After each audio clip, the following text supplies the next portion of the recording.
Hello, everyone. Welcome to my free Italian lesson. Hi, Caroline. Hi. Hello.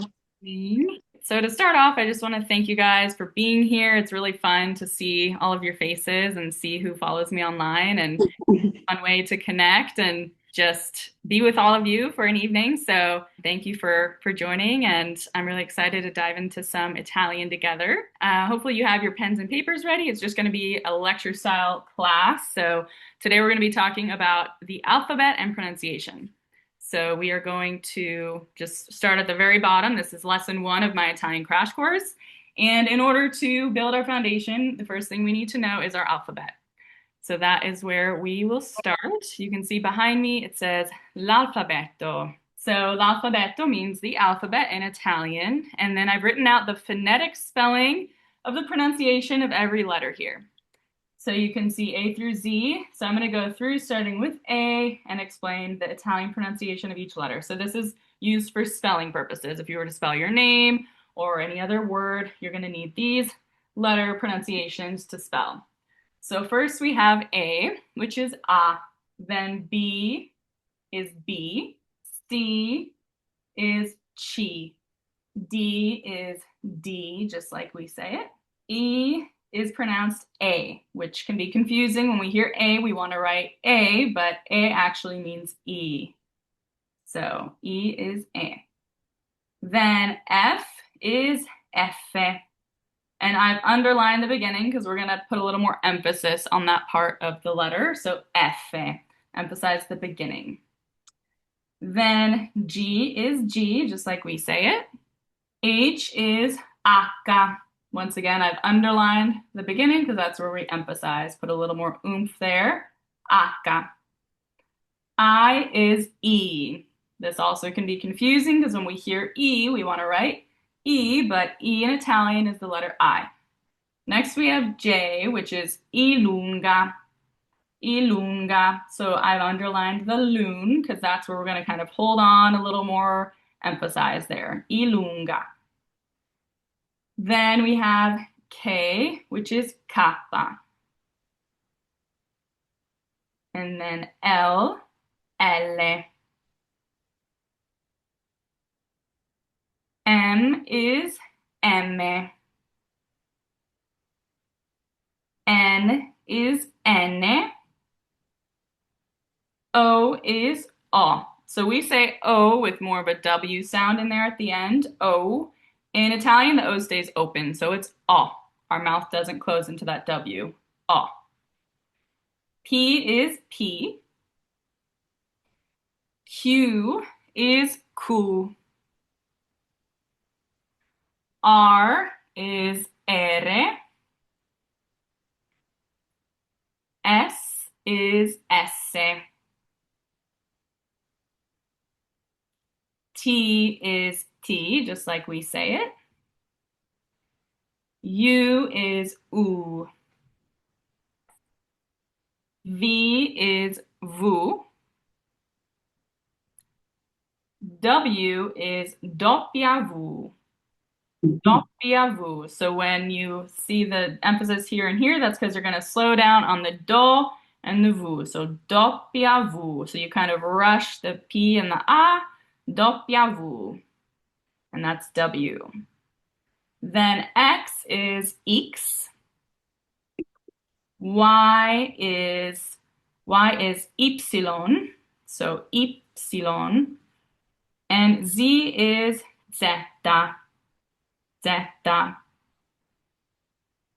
So I'm going to go through the whole alphabet here once again, and I will be recording this lesson and sending you guys the recording after class. If you just send me an email, I can get you the recording. So if you can't catch up on the notes or want to just focus on the lesson and not worry about notes, there will be a recording sent out. So you can do it then, but I'll give you a little time to get this written down, and I'll go through the alphabet one more time here. So A is A. B is B. C is chi. D is D. E is E. F is F. G is G. H is H. I is I. J is ilunga. K is kappa. L is L. M is M. N is N. O is O. P is P. Q is Q. R is R. S is S. T is T. U is U. V is V. W is W. X is X. Y is Y. And Z is Zeta. That's the full alphabet here. I'll give you a second to write that down. And as we're going through the material here, just a reminder, there will be an opportunity to ask questions at the end of class. So if anything comes up, just write it down, and then I can answer it for you after class. Okay, so now we're going to play a little game. I'm going to spell an Italian word for you using the Italian alphabet. You're going to write on your paper what you think I'm spelling, and then at the end, I'll write the word on my board and see if your word matches mine. So here is our first word. First letter is B. Next is A. Next is R. Next is B.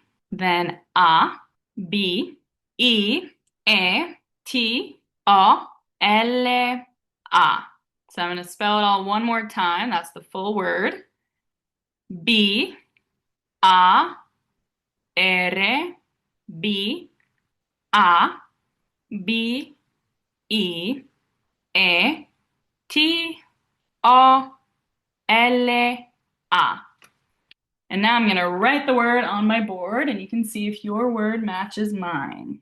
So here is the word. It is pronounced barbabietola. And you may have missed these. That's common to miss the I and the E because you hear E and A and want to write it like that. But in Italian, our E is an I and our A is an E. So barbabietola, and that means beet, like the red vegetable. Okay, let's do another one. So first letter of the next word is A. Then L, B, I, C, O, C, H, E. So that is the full word, and I'm going to say it all one more time. So the first letter A, L, B, I, C, O, C, H, E.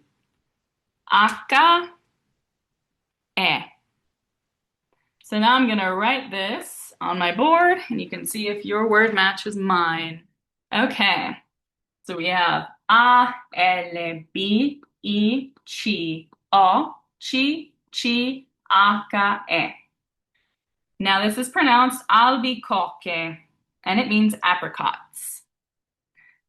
Now, some of you might have seen that CH and wanted to make it a ch sound. And next, we're going to dive into our pronunciation rules. So I'll explain to you why that's a a K sound when you see the CH.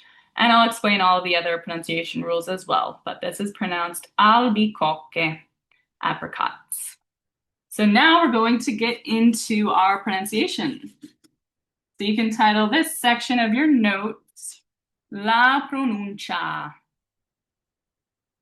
which means pronunciation. Okay, so we're going to start with our vowels. So vowels are the only letters in the alphabet that are pronounced when you read them the same way they're pronounced when you say them. So for example, A is always pronounced A. And it's always a tall A. So the A sound that we use in English, for example, the word apple, that doesn't exist in Italian. It's always a tall, open A. So an example of this is the word capo. I have that tall A here, and I wrote the phonetic pronunciation here. So capo. And capo means boss. Next, we have the letter E, which has two different pronunciations. The first is the one that we're familiar with that we saw in the alphabet, which is E.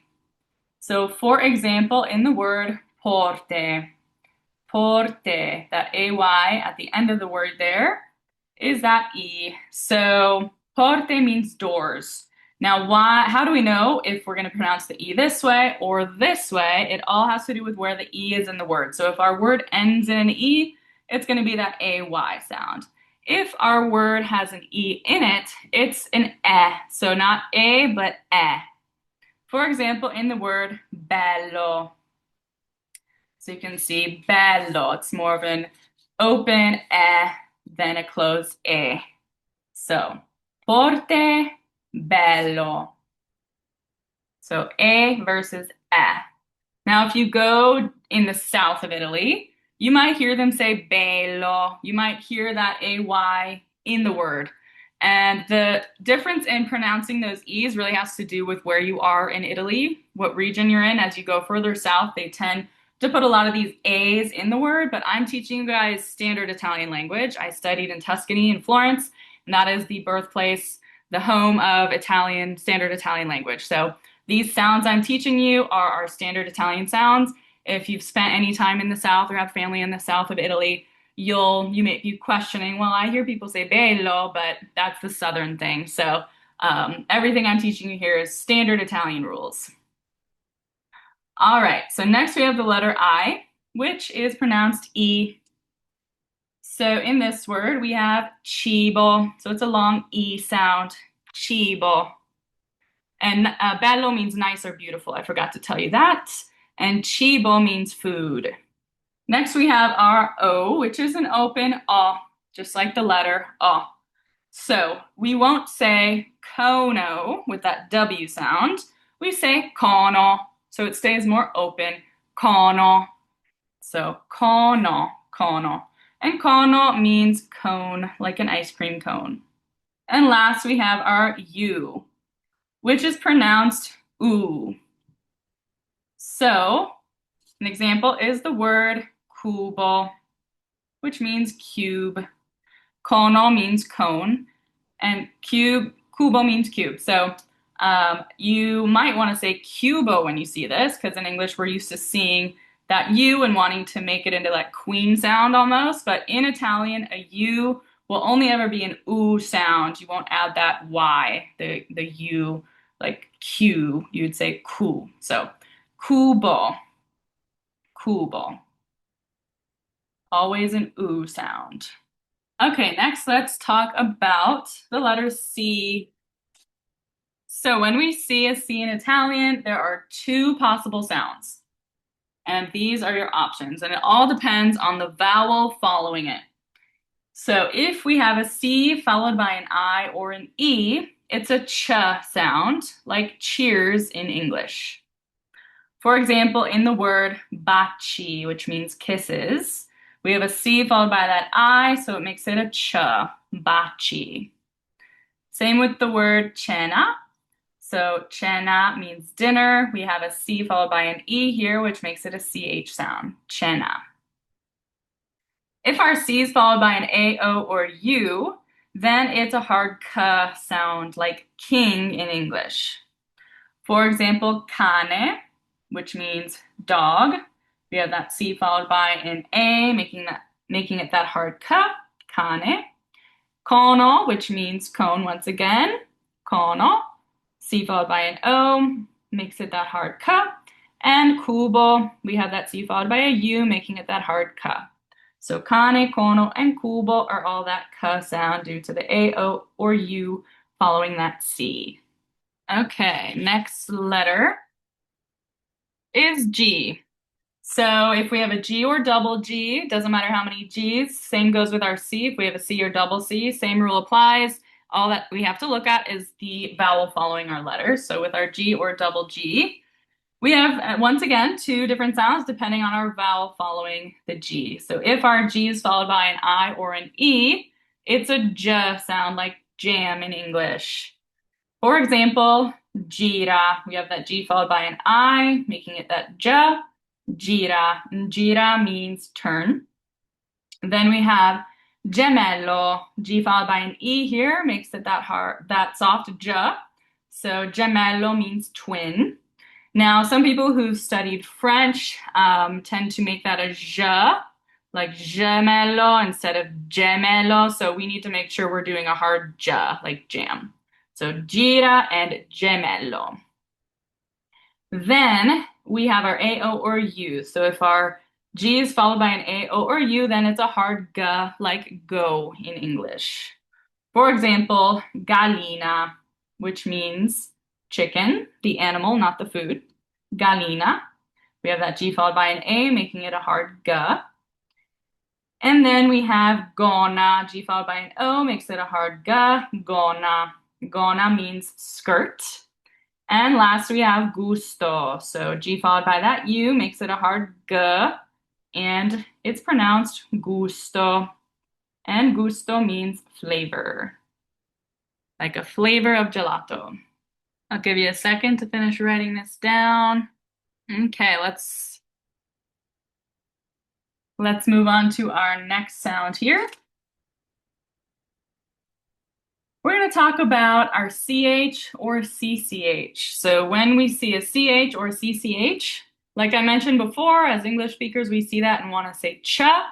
But in Italian, a CH or double CH is always going to be a hard ka, like king in English.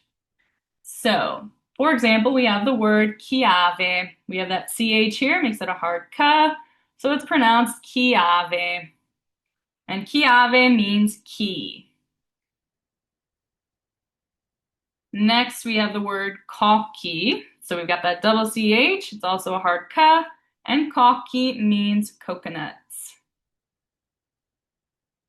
So no matter if it's a C or a double C, if it's followed by that H, it's always a hard K, K sound. Chiave and cocky. Now, same with our GH or double GH. If we see a G or double G followed by an H, it's always a hard G, like go in English. For example, mangi, which means mangoes. Now, I wrote this two different ways depending on your preference. I just want to make sure your A is tall. So if that, writing that as the AW or the AH makes more sense when you look at it, as long as that A stays tall. So mangi, tall A. So we have that GH here, and that makes it that hard G sound, mangi, mangoes. All right, moving on to our next sound. So if we see a singular S sandwiched by vowels, big emphasis on singular. So just one S that is sandwiched by vowels. This is what I like to call the American Z sound. It sounds like zipper, the Z in zipper. So, for example, we have the word casa. So we've got a singular S here. It's sandwiched by two A's, which are vowels. Our vowels are A, E, I, O, and U. So we've got two A's sandwiching our singular S, and that makes it that Z sound. So this is not pronounced casa, which is the tendency for English speakers.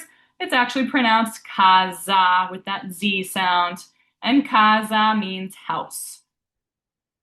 Same thing goes for the word cosa. So we have our singular S here, sandwiched by an O and an A, which are both vowels. So it's pronounced cosa, that Z sound. And cosa means what? Or thing. Cosa.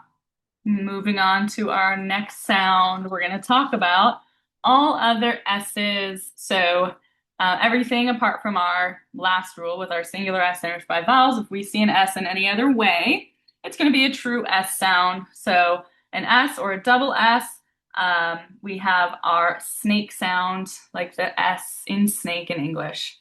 So we have our word casa. So once again, two S's are here. So if we have two S's sandwiched by vowels, our Z rule doesn't apply. It's only when it's that singular S. So casa is pronounced with a true S because there are two S's. And casa means register.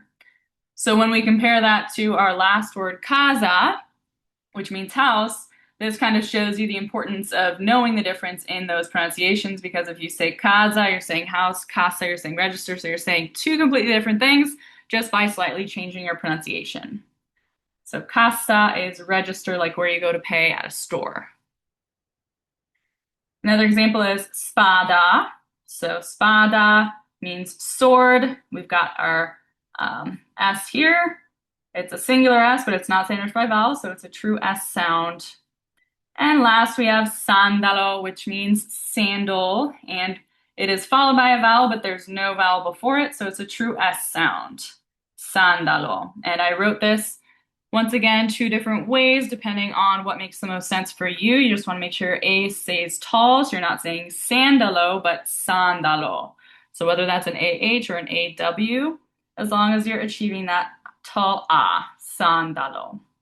And I'm going to flip the page here to our last sound for today, which is our Z or double Z. So if we see a Z or double Z, I like to call this our pizza sound, because if you break up the double Z in the word pizza, it's a TS sound. So pizza is how I'd spell this out phonetically. And that TS sound is what we're trying to achieve whenever we see a Z in Italian. So a Z will never have that Z like zipper. It's always going to have that TS sound. For example, prezzo. So I've broken up our Z's into this T and S, and prezzo means price. So it's that pizza sound, prezzo. Then we have zio. So once again, even though this is a singular Z, even though it starts the word off, no matter where the Z is and how many you see, it's always going to be that pizza sound. So if it's hard for you to put it at the start of the word, it's helpful to say zio, get rid of that T, and then just add a slight T and say zio. It's a very slight T before the S. So zio means uncle. And then we have grazie, which means thank you. So that Z is this TS here. I like to break it up phonetically so it's easier to pronounce. So we have grazie, grazie. And keeping that A tall, whether that's an AW or AH for you for your phonetic spelling. We don't want to say grazie, we want to say grazie. We always have tall A's for our A's. So grazie means thank you. Okay, now let's do some practice with our pronunciation rules we just learned. So I'm going to write an Italian word on my board, and then you're going to try to pronounce it using your rules you learned. If you missed any of these notes, I'm happy to send you the recording from class later. So let's start with this word. So if I didn't give you a rule for a letter, for example, the letter T, and I give you a rule for that, you'll just pronounce it like we do in English. I only gave you rules for the letters that are pronounced differently than we pronounce them in English. So you guys have your rule for our C. Just pay attention to what's following that. You know how to pronounce all of your vowels. And then pay attention to this here and what's surrounding it. So I'll give you a second to decide how to pronounce this one. And if anyone wants to try to pronounce this, you can raise your hand if you'd like to help me out. Julia, can't quite hear you. There. How about now? Yes. Caseta. So pay attention to this S right here. And it's surrounded by those vowels. So it's not going to be an S sound. It's going to be... Caseta. There you go. Perfect. There you go. Thank you. So this is pronounced casetta. So I'd spell this phonetically. Casetta. So we have our C followed by an A, which tells us it's a hard K sound. So the first sound is ka. We want to keep our A tall, always, ka. Then we have our singular S sandwiched by two vowels, telling us this is that Z sound like zipper in English. So ze is the next sound. We do have an E here, and it's not at the end of the word. It's in the middle of the word, so it's that sound. So our next sound is ze. And then we just want to end the word with that tall A once again. Our A is always a tall A, so ta as our last sound. So casetta. And casetta means a cottage or a small house. Let's do another one. So here, I'd like you to pay attention to your C, what's following it, what that tells us about how to pronounce that C, and then make sure all your vowels are pronounced correctly. And then we have another C here, followed by a different vowel. So I'll give you a second to decide how to pronounce this. And when you're ready, if you'd like to help me out, you can raise your hand.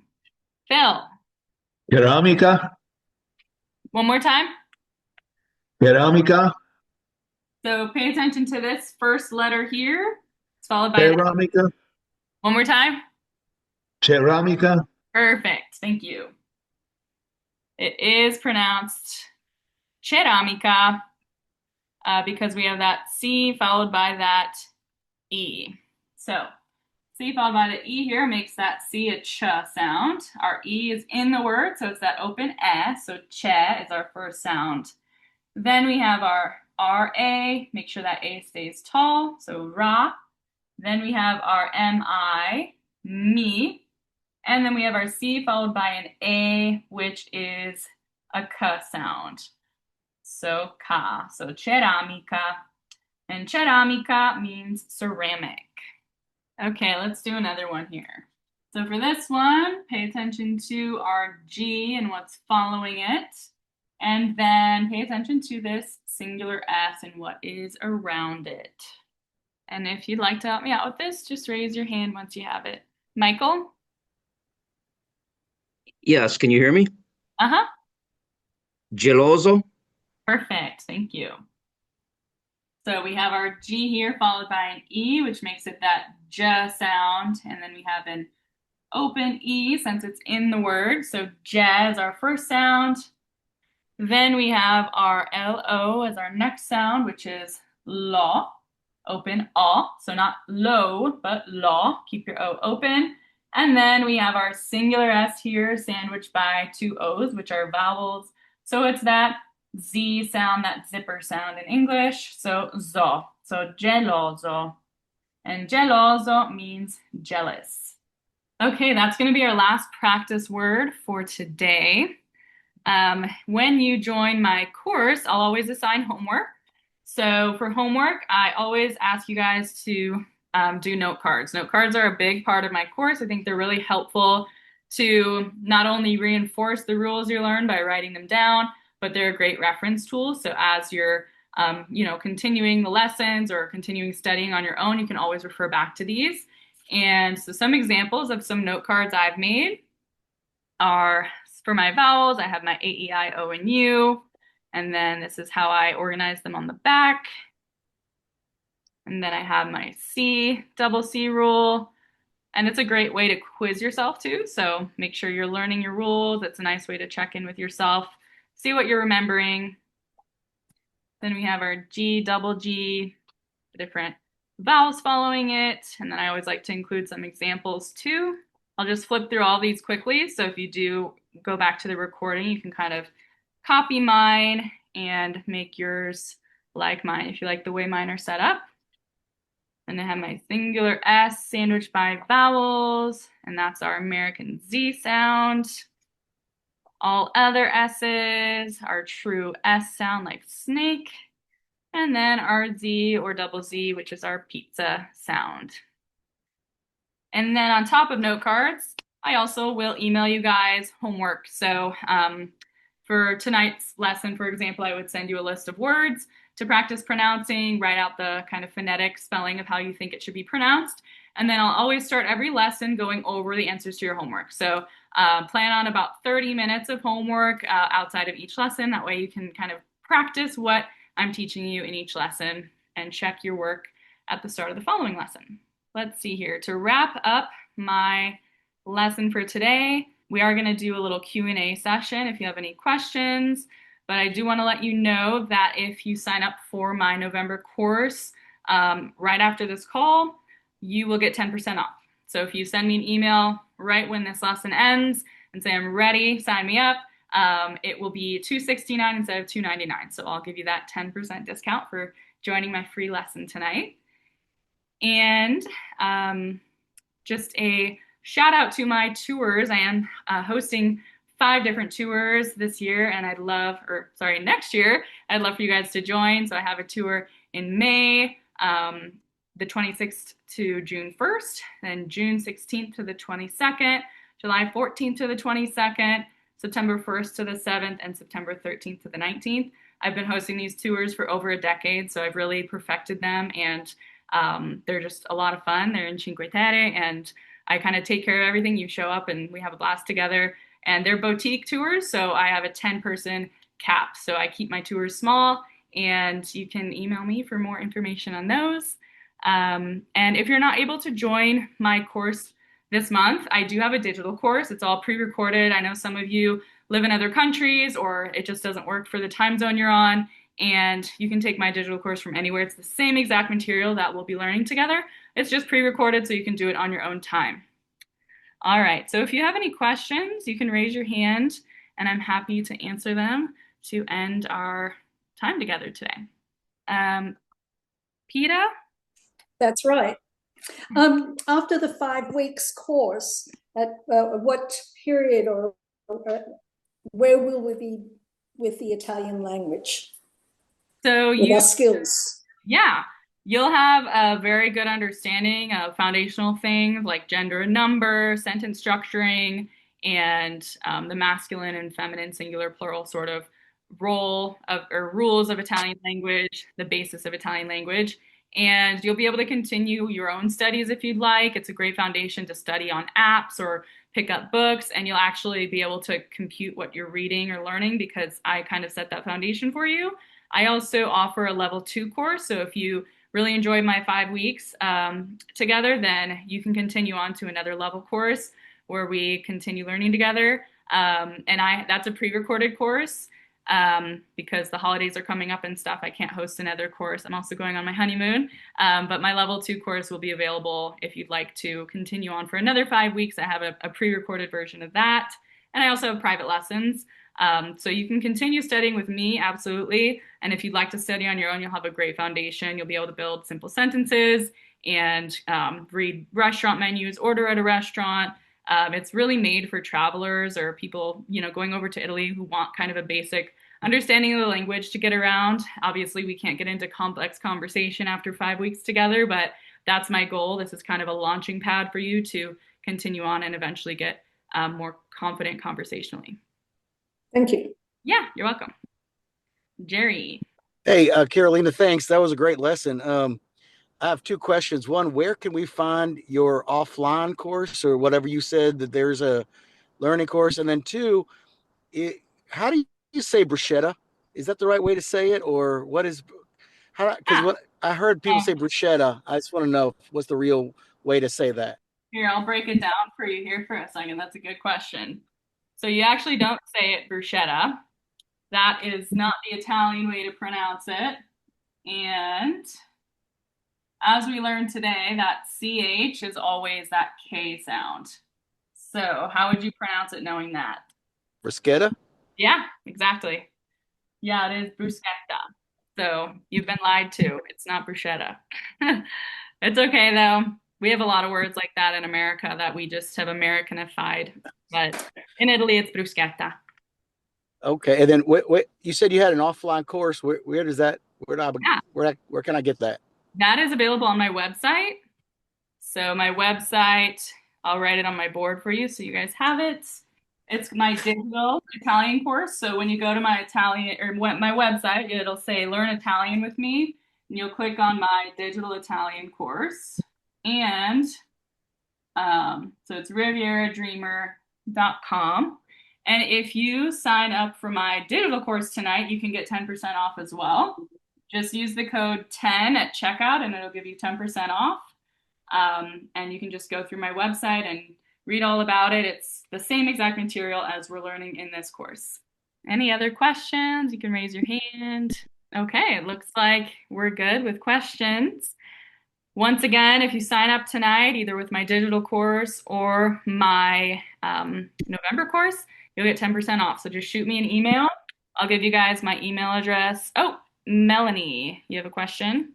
Hi, yes, I was wondering, for your private lessons, do you have an estimate on how much that is? Yeah, so my private lessons, you can actually email me, and I will send you my current price list. They are more than my group courses. They start at $450 for 10 lessons, but I have um, different options depending on how long of a lesson you'd like to book with me. So $450 for a pack of 10 lessons is where my lessons start at. But for a full kind of breakdown of my pricing and different options, you can email me for those as well. So rivieradreamer@gmail.com is my email. Okay, awesome. Thank you so much. You're welcome. Okay, any other questions before we say ciao? Okay, I think we're good. And if you have any questions that come up later, feel free to email me. You guys have my email now. And you can also email me if you'd like a copy of the recording from today's lesson. And if you shoot me an email right after this lesson ends, we can sign you up for my November course with a 10% discount. And you can find my digital course on my website and get that 10% off as well tonight. So thank you all so much for joining. This was a lot of fun, and I love meeting you guys and connecting with people who follow me. And I'm just really grateful that you all came tonight. So I'll see you guys soon, hopefully, and have a great night.